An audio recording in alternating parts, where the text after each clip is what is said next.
Hello students, class 11 mathematics के lecture number 28 में exercise 2.2 का कंप्लीट सॉल्यूशन हम देखने वाले हैं। तो स्टार्ट कर रहे हैं क्वेश्चन नंबर 1 और देखते हैं। क्वेश्चन नंबर 1 में कह रहा है, मान लीजिए ए सेट है आपके पास, एक ए समुच्चय है जिसमें एलिमेंट है 1, 2, 3 से लेकर और 14 तक, और एक रिलेशन डिफाइन किया गया है। आर रिलेशन ऑर्डर्ड पेयर से है, एक्स कोमा वाई का ऑर्डर्ड पेयर यानी कि एक्स का रिलेशन वाई के साथ इस प्रकार है कि 3x minus y is equal 0। ठीक है, ये एक ओपन स्टेटमेंट है रिलेशन का और यहीं से रिलेशन डिफाइन होगा। 3x minus y is equal 0 से x और y दोनों ए सेट से बिलोंग करेंगे, यानी कि a क्रॉस a में रिलेशन डिफाइन है। ठीक है, ये कह रहा है कि x comma y belongs to a द्वारा a से a का एक संबंध r लिखिए, इसके प्रांत, सहप्रांत और परिसर भी लिखिए। तो एक छोटा सा अपन को रिलेशन डिफाइन करना है, यहाँ पे रिलेशन निकालना है, रोस्टर फॉर्म में लिख देंगे। ठीक है, तो देखिए x और y दोनों ही a सेट से आ रहे हैं और इस इक्वेशन को सेटिस्फाई करना चाहिए relation 3x minus y is equal 0 को। ओके, जैसे मैं कहूँ कि x बिलोंग कर रहा है a से, तो मैं a सेट से, a सेट आपके पास क्या, ये सेट है 1, 2, 3 और लास्ट में 14, यानी कि 1 से लेकर 14 तक की नेचुरल नंबर है। तो मैं यहाँ a से x की वैल्यू 1 लेता हूँ, पहले x बराबर 1 लिया तो y का मान कितना आएगा, देखिए ये बन रहा है 3x इज इक्वल वाई बन रहा है। तो x का मान मैंने 1 पुट किया तो y इज इक्वल कितना बनेगा, 3 इंटू 1 बनेगा, यानी कि 3 बनेगा। तो आपके पास एक रिलेशन आ गया। क्या रिलेशन आया कि 1 का रिलेशन x जो है वो 1 है। तो पहला जो ऑर्डर्ड पेयर में देखिए फर्स्ट एलिमेंट x ही तो है, तो x की वैल्यू 1 पुट करी तो y आया आपके पास 3। तो 1 का रिलेशन 3 के साथ हो गया। ओके, फिर मैं 2 पुट कर देता हूँ x की जगह पे। 2 पुट करूँगा तो यहाँ पे x की जगह पे 2 पुट किया तो 3 इंटू 2 इज इक्वल वाई यानी कि 6। तो x की वैल्यू मैंने 2 पुट की तो y की वैल्यू 6 आई।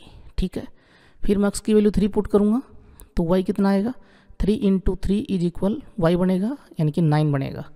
तो x इज इक्वल 3 पुट किया मैंने तो y आपके पास 9 बनता है। एक छोटा सा रिलेशन, ये इतना ले लेते हैं, काफ़ी है। ये एक रिलेशन डिफाइन हो गया ए सेट में, सही बात है। ए सेट की एलिमेंट है 1 का 2 के साथ, 1 का 3 के साथ, 3, 6 और 9, ये भी जो y की जो वैल्यूज़ हैं वो भी किस में बिलोंग करनी चाहिए, ए सेट में ही बिलोंग करनी चाहिए। तो आ रही हैं 3, 6, 9 है ना, तीनों वैल्यूज़ ए सेट में ही हैं। y का मान भी देखिए कह रहा है ना कि y और x दोनों ही ए से आने चाहिए। ठीक है, रिलेशन हो गया बेटा। अब अपन बात करते हैं इसके प्रांत की, डोमेन की। तो डोमेन क्या होगा इसका, ऑर्डर्ड पेयर में जो फर्स्ट एलिमेंट हैं उनका सेट बना दीजिए। तो 1, 2, 3, ये 1, 2, 3 का जो सेट है ये डोमेन होगा। ओके, प्रांत होगा। बात करें अपन सह प्रांत की, कोडोमेन की। कोडोमेन, तो कोडोमेन यहाँ पे क्या होगा, जिस सेट से, जैसे अपन बोले कि ए सेट से बी सेट में रिलेशन डिफाइन है, तो बी सेट जो है वो कोडोमेन होता है।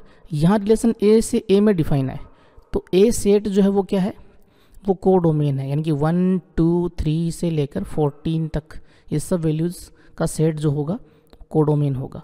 परिसर की बात करें, रेंज की बात करें, तो आपको पता है रेंज कोडोमेन की सबसेट होती है, यानी कि कोडोमेन से ही आती है।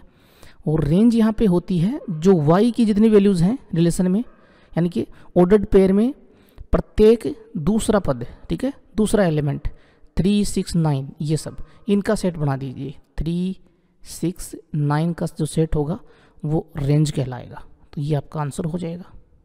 ओके, नेक्स्ट देखिए क्वेश्चन नंबर 2 में क्या कह रहा है, प्राकृत संख्याओं के समुच्चय पर R एक रिलेशन डिफाइन है और रिलेशन में कह रहा है कि y is equal x plus 5, और x जो है वो संख्या 4 से कम एक प्राकृत संख्या है और x और y दोनों ही नेचुरल नंबर से बिलोंग करते हैं। ठीक है, ये संबंध आपको दे रखा है। अब कह रहा आगे कि इस संबंध को नंबर फर्स्ट में कह रहा है कि रोस्टर रूप में, रोस्टर फॉर्म में लिखिए इस रिलेशन को, और साथ में आपको डोमेन और रेंज भी लिखनी है। तो अच्छा क्वेश्चन है, ध्यान से देखिएगा। आपको जो रिलेशन डिफाइन कर रखा है उसमें कह रहा है, उसका ओपन स्टेटमेंट दे रखा है आपको, खुला वाक्य कि y is equal x plus 5, और x जो है वो 4 से छोटा है और x और y साथ में नेचुरल नंबर से बिलोंग करते हैं। ठीक है, तो 4 से छोटी नेचुरल नंबर, तो x की वैल्यूज़ अपन क्या क्या पुट कर सकते हैं, x की वैल्यू 1 पुट कर सकते हैं, 2 पुट कर सकते हैं, 3 पुट कर सकते हैं। तब आपको रिलेशन रोस्टर फॉर्म में क्या मिलेगा, जब मैंने x 1 पुट किया यहाँ पे तो y की वैल्यू मुझे क्या मिलेगी, अक्स जो है वो यहाँ पे पहला पद होगा ऑर्डर्ड पेयर में, रिलेशन के ऑर्डर्ड पेयर में, ठीक है। तो अक्स की जगह पे मैंने 1 पुट किया तो y का कितना मान आया, 1 + 5 6। तो 1,6 का ये ऑर्डर्ड पेयर एक रिलेशन होगा, यानी कि 1 का रिलेशन 6 के साथ होगा। फिर सेकंड देखिए, अक्स की वैल्यू मैं 2 पुट करूँगा तो 7 बनेगा, तो 2 का रिलेशन 7 के साथ आया। और 3 पुट करूँगा तो यहाँ पर 8 बनेगा, 3 + 5 8, तो 3 का रिलेशन 8 के साथ बनेगा। सही बात है, ये रिलेशन होगा रोस्टर फॉर्म में। तो नंबर 1 का जो रोस्टर रूप बोल रहा है वो तो आंसर आपके पास आ गया, ठीक है। यानी कि एलिमेंट्स को अपन एक पंक्ति में, एक रो में लिख देते हैं सभी एलिमेंट्स को, तो वो रोस्टर फॉर्म होती है, ठीक है।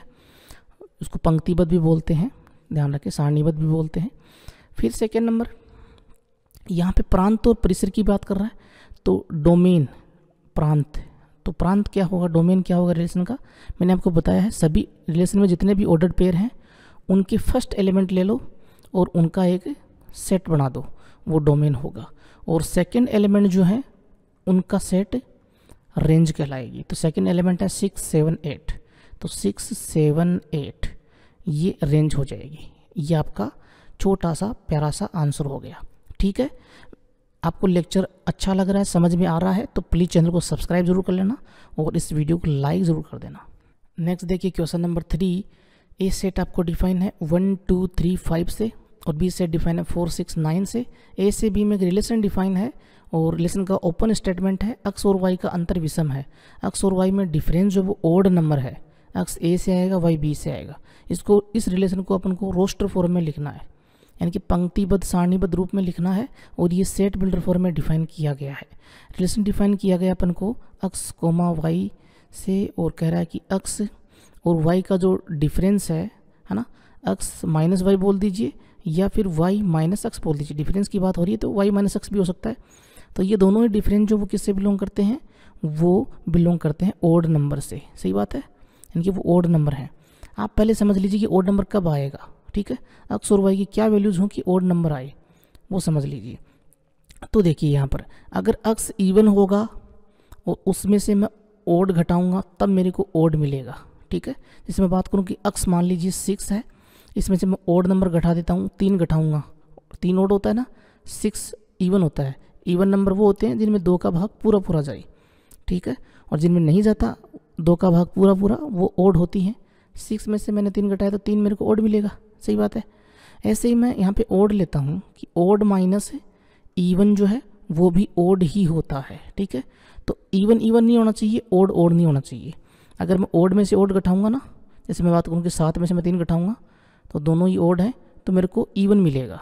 इवन मिल रहा है 4, है ना। हाँ जी, तो ओड माइनस ओड नहीं होना चाहिए और इवन माइनस इवन नहीं होना चाहिए। अगर ऐसा होगा तो वो वहाँ पे इवन मिलेगा, लेकिन यहाँ अपन को इवन माइनस ओड करेंगे तो ओड मिलेगा, ठीक है। तो ऐसी संख्या अपन को लेनी है। जैसे मैंने 1 लिया तो 1 तो है ओड, तो अब मुझे बी में से क्या लेना पड़ेगा, मुझे इवन नंबर लेना पड़ेगा, वो रिलेशन में आएंगे। तो आर यहाँ पे क्या आएगा, देखिए मैंने 1 लिया तो 1 का रिलेशन 1 है ओड, तो ओड का रिलेशन इवन के साथ आएगा, क्योंकि ओड माइनस इवन ओड बनेगा, ठीक है, विषम बनेगा। सही बात है। तो 1 का रिलेशन 4 के साथ होगा, 1 माइनस 4, 4 माइनस 1 3 बनेगा ना, तो ओड बनेगा। ऐसे ही 1 का रिलेशन 6 के साथ, 6 माइनस 1 5 बनेगा, ओड बनेगा। 1 का रिलेशन 9 के साथ नहीं आएगा, क्योंकि 9 माइनस 1 8 बनेगा और 8 होता है इवन। आगे बात समझ में। तो अब आगे बढ़ते हैं, अपन 2 पे आते हैं। 2 जो है वो मैं ए सेट से ले रहा हूँ एक्स की वैल्यू, तो 2 है इवन और इसका रिलेशन ओड के साथ, तो ओड तो सिर्फ एक ही है बी में, 9, ठीक है, ये 9, तो 2 का रिलेशन 9 के साथ आएगा, सिर्फ 2 का रिलेशन। फिर मैं 3 की बात करता हूँ, 3 है ओड, ओड का इवन के साथ, तो 3 का 4 के साथ, फिर 3 का 6 के साथ। सही है। फिर मैं 5 लेता हूँ, तो 5 है ओड, तो इसका भी 4 के साथ और 5 के साथ, 5 का 6 के साथ, है ना, ये रिलेशन में आएंगे। इन सब का डिफरेंस आप देखोगे, 4 माइनस 1 3, 6 माइनस 1 5, वो भी ओड है, 9 माइनस 2 7 ओड है, 4 माइनस 3 1 ओड है, 6 माइनस 3 3 ओड है और 5 माइनस 4 1 ओड है, ठीक है। और यहाँ भी ओड ही आएगा। तो ये आपका हो गया आंसर। नेक्स्ट देखिए क्वेश्चन नंबर 4 क्या कह रहा है।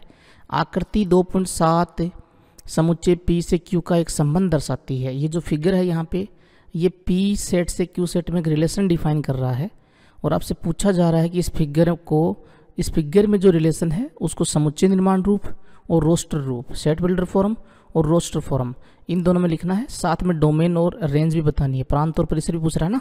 जी हाँ, तो सबसे पहले मैं बात करता हूँ set builder form, that means समुच्चय निर्माण रूप की।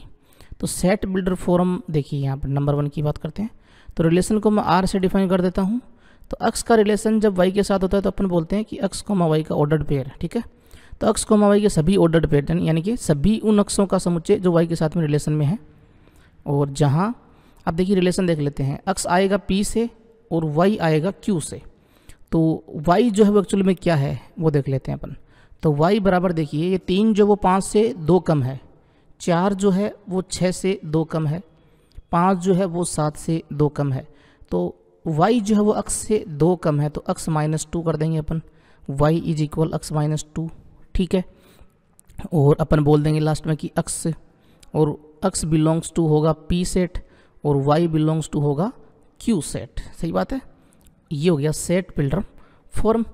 उसके बाद रोस्टर फॉर्म की बात करें तो रोस्टर फॉर्म देख लेते हैं।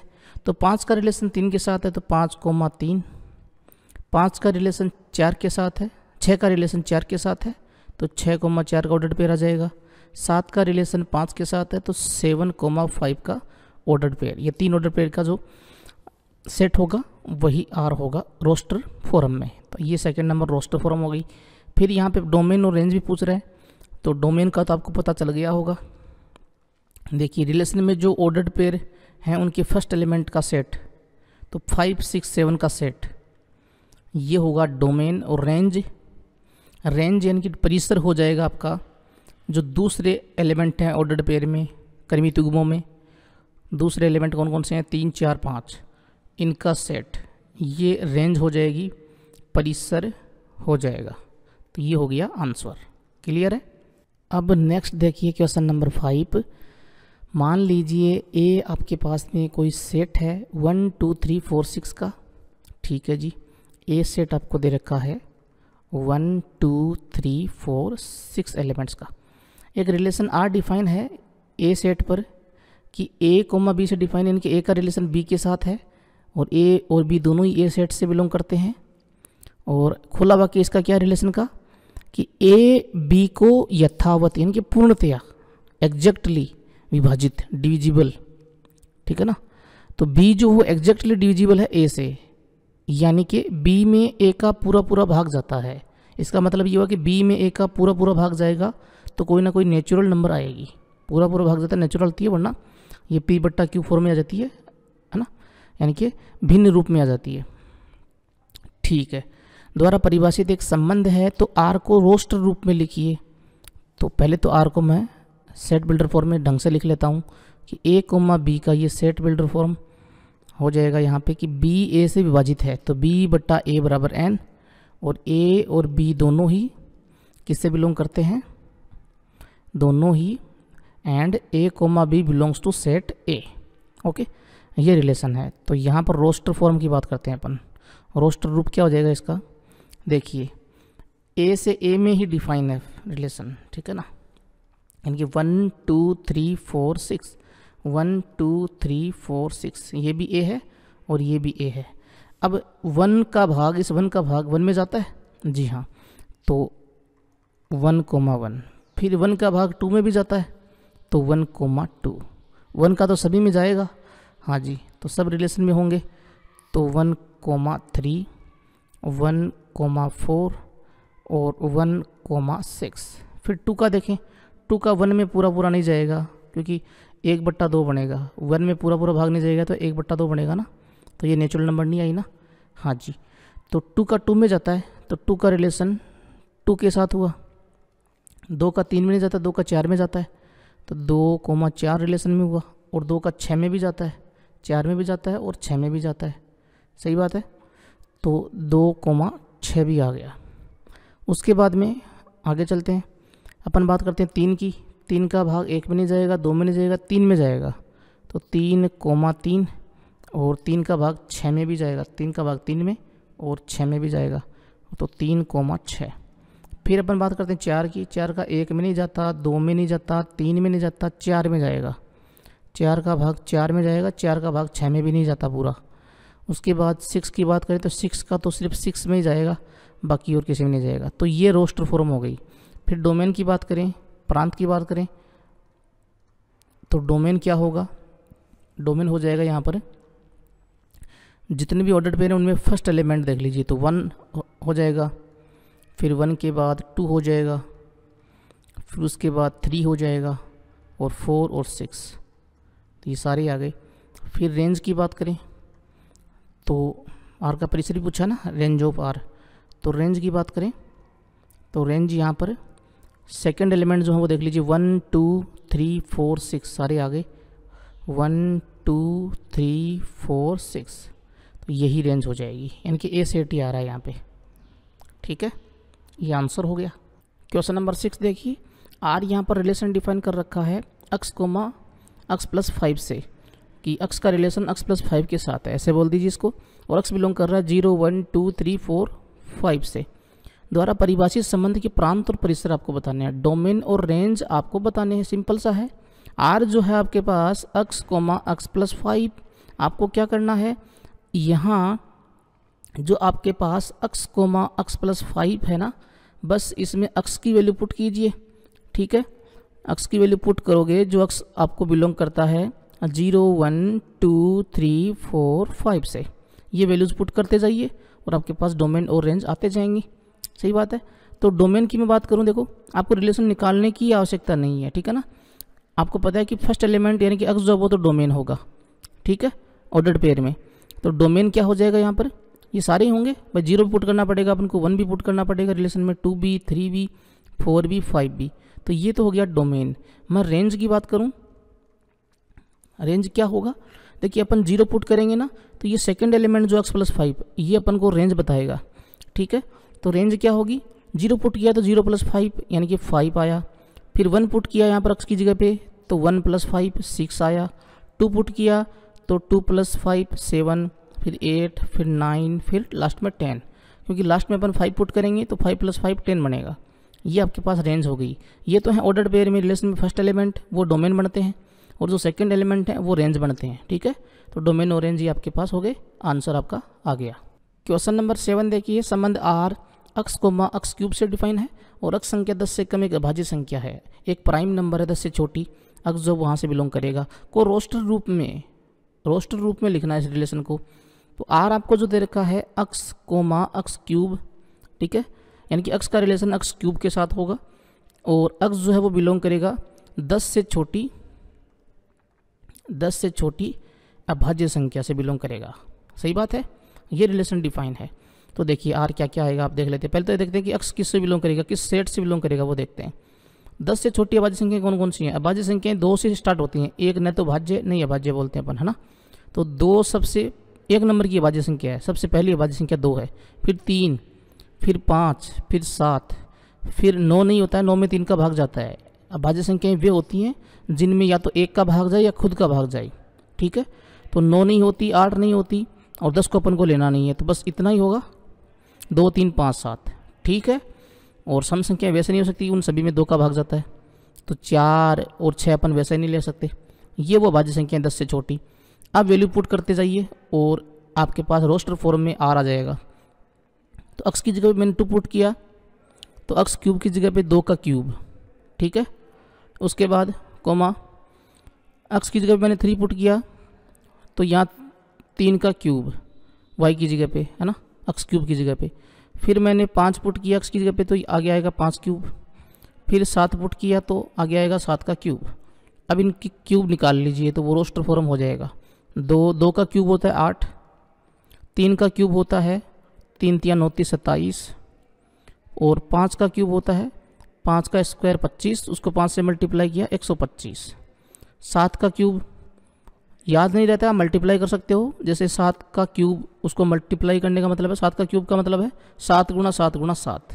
ठीक है, तो 7 7 49, 49 को 7 से मल्टीप्लाई कर लीजिए, 9 7 63 और 7 चौक 28, 3 8 6 14 343। ठीक है, ऐसे मल्टीप्लाई भी कर सकते हो अगर याद नहीं है तो।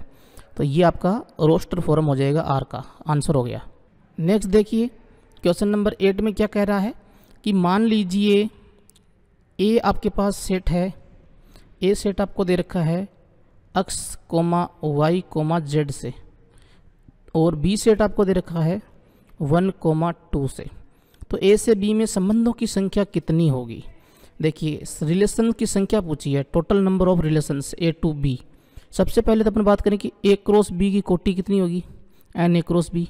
तो वो कोटि होती है आपके पास, देखिए जितनी ए की कोटि है, ए की कोटि कितनी है, ए का ऑर्डर कितना है, यानी कि ए में अवयवों की संख्या कितनी है, वो है 3, और बी में अवयवों की संख्या कितनी है, वो है 2। तो ए क्रॉस बी में अवयवों की संख्या कितनी होती है, 3 गुणा 2, यानी कि ये ऐसे बनता है n A cross B is equal होता है n A into n B. तो ये बनेगा 3 गुणा 2 यानी कि 6 ए क्रॉस बी में। ए क्रॉस बी आप जानते हो कार्तीय गुणन है ना, Cartesian product of A cross B. अब मैं ये क्यों ले रहा हूँ, क्योंकि आर जो है, रिलेशन आर जो है वो अगर ए से बी में डिफाइन है तो वो सबसेट होता है किसका, ए क्रॉस बी का सबसेट होता है। तो ए क्रॉस बी के जितने भी सबसेट बन सकते हैं वो सब के सब रिलेशन होंगे, आर होंगे, ठीक है। तो कितने सबसेट होते हैं, ए सेट आपके पास है, उसकी कोटि अगर एन ए है तो उसमें सबसेट कितने होते हैं, टोटल 2 की पावर एन ए होते हैं, सही बात है। तो यहाँ ए क्रॉस बी का सबसेट है आर, तो टोटल रिलेशन है यानी कि total subset A cross B के कितने होंगे, ए क्रॉस बी के कुल उपसमुच्चय, कुल उपसमुच्चय आपके पास होंगे 2 की पावर, और ए क्रॉस बी जो सेट आपके पास है उसकी कोटि एन ए क्रॉस बी, ठीक है। और यही होंगे कुल संबंध, कुल रिलेशन ए क्रॉस बी में, ए से बी में, ठीक है। तो 2 की power n A cross B कितना है, देखिए एन ए क्रॉस बी ये रहा 6, तो 2 की पावर 6, 2 की पावर 6 होता है 64, तो 64 आपका आंसर हो गया। क्वेश्चन नंबर 9 देखिए, मान लीजिए एक संबंध आर जेड पर है, जेड होता है इंटीजर्स पूर्णांक, तो पूर्णांकों पर परिभाषित है relation R, A comma B से डिफाइन किया गया है, ए कोमा बी बिलोंग करते हैं जेड से और ए माइनस बी पूर्णांक है, ये इसका ओपन स्टेटमेंट है रिलेशन का। आर के प्रांत और परिसर आपको बताने हैं, डोमेन और रेंज और आपको बताने हैं। पूरी एक्सरसाइज के अंदर ये एक अच्छा क्वेश्चन है और इसका सॉल्यूशन बहुत ही छोटा सा होने वाला है। कैसे, देखिए जो आपको आर डिफाइन कर रखा है उसमें कह रहा है ए कोमा बी, ऐसे कितने ऑर्डर्ड पेयर हैं ए कोमा बी के कि उनमें ए माइनस बी जो वो एक पूर्णांक हो, कह रहा है ना ए माइनस बी एक पूर्णांक है ना। तो ए के कितने मान हैं और बी के कितने मान हैं कि यहाँ पुट करें ए माइनस बी में वो एक पूर्णांक आए, और ए और बी खुद जो है वो किससे बिलोंग करते हैं, एंड ए और बी दोनों ही जेड से बिलोंग करते हैं, इंटीजर से बिलोंग करते हैं, ठीक है। तो ए के कितने मान हो सकते हैं कि यहाँ पुट करें, ए और बी के कितने मान हो सकते हैं कि पुट करें तो घटाएं इन दोनों को ए और बी को तो पूर्णांक आए। तो आपको पता हो पूर्णांक होते क्या हैं, पूर्णांक होते हैं, देखिए यहाँ पर संख्या रेखा बताता हूँ आपको, 0, 1, 2 है ना, फिर 3, फिर इधर -1, -2, -3, फिर आगे चलती जाएंगी संख्याएं, फिर यहाँ भी चलती जाएंगी। तो दो पूर्णांकों का ए का मान भी यहीं से आएगा और बी का मान भी यहीं से आएगा, और दो पूर्णांकों का जो अंतर होता है वो एक पूर्णांक ही तो होता है। तो ए का मान आप कोई भी ले लीजिए, कोई भी पूर्णांक ले लीजिए, मैंने 1 लिया तो 1 माइनस बी का मान मैंने मान लो 3 लिया तो 1 - 3 आएगा -2, और -2 भी एक पूर्णांक ही है ना। तो ए जो है वो भी सारे के सारे पूर्णांक होंगे और बी जो है वो भी सारे के सारे पूर्णांकों से आएगा, ठीक है। तो ए तो है अपना डोमेन और बी होता है अपना रेंज का एलिमेंट, सही बात है। तो अपन क्या बोलेंगे कि दो पूर्णांकों का अंतर हमेशा एक पूर्णांक होता है। The difference of two integers always will be an integer, एक पूर्णांक होता है। अतः ए का मान क्या आएगा, अतः ए जो है वो डोमेन होगा, और डोमेन क्या होगा, domain is equal Z, integer होंगे, है ना। इसको अपन ऐसे लिख सकते हैं 0, 1, 2, फिर इधर -1, -2, फिर इधर ये चलेगा, ठीक है, ऐसे लिख सकते हैं। और रेंज जो है वो भी क्या होगी, वो भी पूर्णांकों से आ जाएगी, है ना। यानी कि सारे के सारे पूर्णांक यहाँ अपन पुट करें ए और बी की जगह पे, तो ए माइनस बी जो है वो एक पूर्णांक ही आएगा, संतुष्ट करेंगे सब के सब। डोमेन के सभी सभी वैल्यूज़ जेड से आएंगी वो संतुष्ट करेंगी, और रेंज की सभी वैल्यूज़ जेड से आएंगी वो संतुष्ट करेंगी। ए माइनस बी एक पूर्णांक है इस स्टेटमेंट को, सही बात है। तो 0 1 2 -1 -2 ये आ जाएगा डोमेन और रेंज के अंदर। ओके, तो ये आपका आंसर हो गया। तो एक्सरसाइज 2.2 हो गई अपनी कंप्लीट क्लास 11th में। और लेक्चर आपको कैसा लगा प्लीज़ कमेंट करके ज़रूर बताना। अच्छा लगा हो तो लाइक करना और चैनल को सब्सक्राइब करके रखना। Thank you.